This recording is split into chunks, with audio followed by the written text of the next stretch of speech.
Minuto Bola. Está começando agora mais um programa Minuto Bola, na apresentação de Vitor Junquilho, Daniel Romanelli e Léo Rodrigues. E os assuntos de hoje são os resultados dessa primeira rodada do segundo turno do Brasileirão, ocorrida nessa quarta-feira. Vamos lá então começar aí o nosso programa e vamos passar aí os resultados para você ouvinte, começando pelos jogos das 6. Corinthians venceu o Grêmio por 3-2 no estádio do Pacaembu e confirma mais uma rodada na liderança. Já o Vasco venceu o Ceará por 3-1 em São Januário. E na Arena do Jacaré, o Cruzeiro acabou perdendo aí para o Figueirense por 4-2. O Atlético Goianiense conquistou sua quinta vitória seguida no jogo contra o Curitiba por 3-1 no Serra Dourada. Já na Arena da Baixada, depois de 7 jogos, o Atlético Mineiro venceu por 1-0 o Atlético Paranaense, que perde também depois de 7 jogos. No Morumbi, o São Paulo perdeu para mais um carioca e dessa vez foi o Fluminense por 2-1. O Botafogo ganhou do Palmeiras de forma convincente por 3-1 e mantém invencibilidade no Engenhão. No Beira-Rio, mesmo perdendo por 3-0 até os 30 do segundo tempo, o Santos reagiu e ficou no 3-3 com o Internacional. E finalizando na ressacada, o Flamengo teve sua segunda derrota, perdendo para o Avaí por 3-2. Vamos lá então, vamos seguindo aí nosso bate-papo e começar agora falando de Vasco e Ceará, lá em São Januário. Mas antes, vamos comentar aí rapidamente do grande número de gols que a gente teve marcado nessa quarta-feira, né? Exatamente, Daniel. Foram 38 gols até agora. Lembrando que ainda falta, né, um jogo aí pra acabar a rodada entre Bahia e América Mineiro, né? Dá uma média de 4,2 gols marcados por partida. Realmente uma média muito boa. Sensacional. E é difícil a gente ver uma rodada com tanto gol assim, né? E agora, se referindo ao jogo de São Januário, o Vasco jogou muito abalado pelo motivo do Ricardo Gomes ainda estar internado? Olha, Léo, o placar já mostra que o Vasco jogou muito bem. 3-1 e com uma bela exibição, principalmente dos atacantes, né? Éder Luiz e o Elton, autor de 2 gols, e com certeza dedicou essa vitória ao técnico do Vasco. E lembrando que quem estava no comando da equipe era seu auxiliar, o Cristóvão Borges. E antes do jogo, né, uma bela homenagem aí, tanto dos jogadores rezando o Pai Nosso, como também dos torcedores, né? Com certeza a imagem da rodada. Justamente, foi bonito mesmo. E só atualizando então do estado de saúde dele, ele se mexe normalmente, não teve sua memória afetada de maneira nenhuma. E até mesmo quando foi informado de que o Vasco venceu essa partida, deu um sorriso que deixou muita gente animada, né? É coisa boa para o Vasco e também para o futebol, para todo mundo. É muito bom saber aí que ele passa bem. E com essa vitória, o Vasco pula aí para a vice-liderança com 38 pontos. Foi muito beneficiado pelas derrotas de Flamengo e São Paulo. Pois é, e diziam, né, que o time estava aí com o ano encerrado, já pensando na Libertadores do ano que vem como sua principal meta. Vitor, e o Vasco acaba que chega na luta pelo título e com certeza não vai abrir mão dessa oportunidade, né? Já que não ganha o Brasileirão desde 2000, quando naquele ano foi chamado de Copa João Avelange, né, a organização que teve, e teve nos anos anteriores seus rivais tudo sendo campeão, né, o Flamengo 2009, o Fluminense 2010, o Vasco também quer tirar sua casquinha esse ano. Pois é, né, gente, a gente vê aí que esse ano é Vasco, Botafogo, Flamengo, estão muito bem, né? E o Botafogo então, né?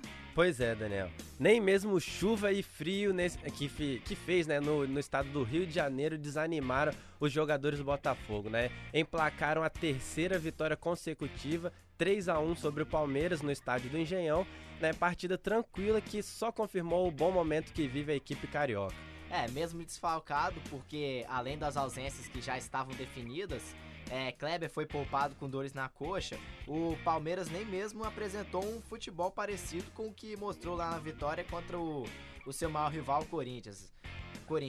E estava perdido em campo, totalmente sem criatividade. Justamente, Daniel, até mesmo a gente vê pelas estatísticas do jogo, o Palmeiras fez apenas uma finalização a gol, né? Que ainda contou com o desvio do adversário para poder atingir a meta, né? Porque acabou que foi o seu gol no último lance do jogo. E 16 finalizações erradas, né? Um aproveitamento de 6%.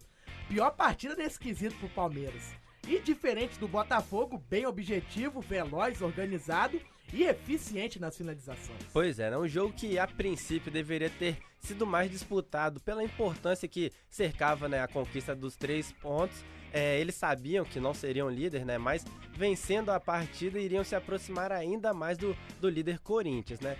E foi isso que aconteceu com o Fogão. Chegou aos 37 pontos e pulou da 5ª para a 3ª colocação. Enquanto o Palmeiras ficou estacionado em 6º lugar com 32 pontos e fora da zona de classificação para a Libertadores. Não é ruim, mas poderia estar melhor. Justamente, Daniel. E dando uma palhinha sobre a partida, o primeiro tempo foi a comprovação dessa boa fase do Botafogo, né? Aos 3 minutos do primeiro tempo, Herrera abriu o placar, subiu sozinho, a zaga do Palmeiras estava dormindo. E aos 22 o Gustavo ampliou, e ambos foram de bola parada. E são tipos de gols que Filipão não aceita de forma nenhuma, né? Pois é, e algo que me chamou a atenção, Léo, foi o tipo de comemoração, né, que o zagueiro Gustavo fez, né? Parecia que não ia comemorar, depois saiu correndo em direção ao banco de reservas do Botafogo, né? Uma cena inusitada. No mínimo curioso, né? Ele fingiu ali, não vou comemorar não, deu um peixinho com chuva e tudo no gramado e comemorou com os jogadores. E no segundo tempo, o Michael Suel fez o 3º gol pro Botafogo. E teve esse lance que foi a única bola do Palmeiras em direção ao gol que acabou entrando. Foi o Marcos Assunção de falta, descontou para o Verdão. Pois é, né? Apesar do clima ruim que parece pairar aos redores da equipe paulista, o time está numa boa colocação. E o Botafogo a gente nem fala, né? Tá muito bem. Justamente. Vamos agora então falar do choque de tricolores no Morumbi, aonde pela 6ª vez nos últimos 12 confrontos entre as duas equipes, o vitorioso foi o tricolor das Laranjeiras.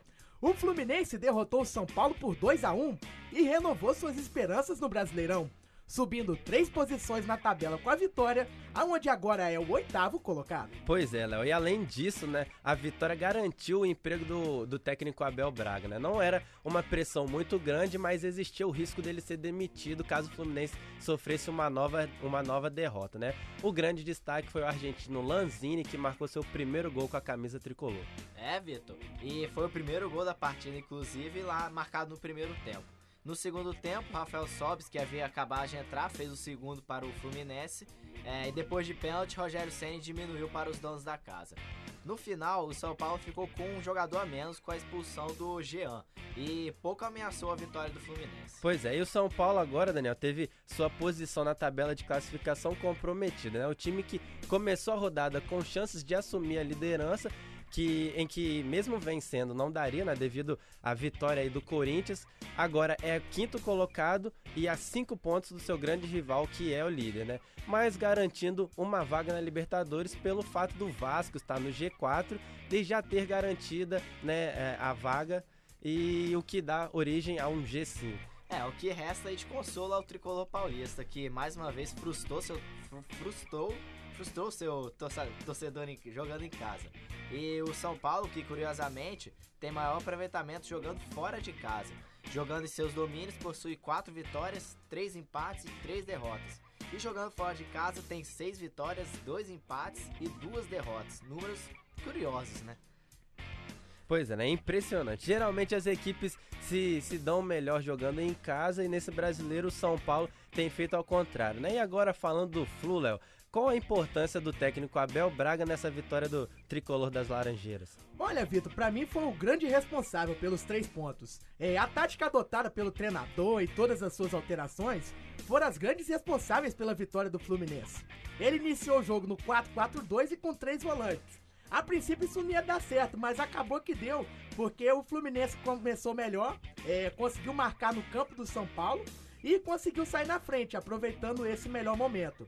Chegou no segundo tempo e sentindo que o São Paulo pressionava e o time recuou, o Abel fez a alteração que ganhou o jogo pro Fluminense. Trocou um volante por um zagueiro, foi o Fernando Bob pelo Digão, passando a jogar no 3-5-2. E pronto, o Fluminense descongestionou seu meio de campo, que estava até ali muito defensivo e recuado, conseguiu jogar mais solto, e o Rafael Sobis, que foi outro jogador que o Abel pôs no segundo tempo, fez o gol da vitória. Depois o São Paulo diminuiu no pênalti inexistente, mas o Flu ficou perfeito no 3-5-2. E quando ficou com o jogador a mais, controlou as ações do jogo e garantiu a vitória. Em partidas anteriores, o Flu perdia por más escalações que o Abel fazia. mas dessa vez ele foi certeiro e merece nota 10. E por aqui se encerra mais um programa Minuto Bola. Agradecemos a você, ouvinte, por acompanhar mais um podcast do programa. No programa de amanhã vamos falar dessa rodada de final de semana que agita o Campeonato Brasileiro. Você ouviu o programa Minuto Bola nas companhias de Vitor Junquilho, Daniel Romanelli e Léo Rodrigues. Na gravação de Arnaldo Tavares e orientação e supervisão de Ezio Pessali.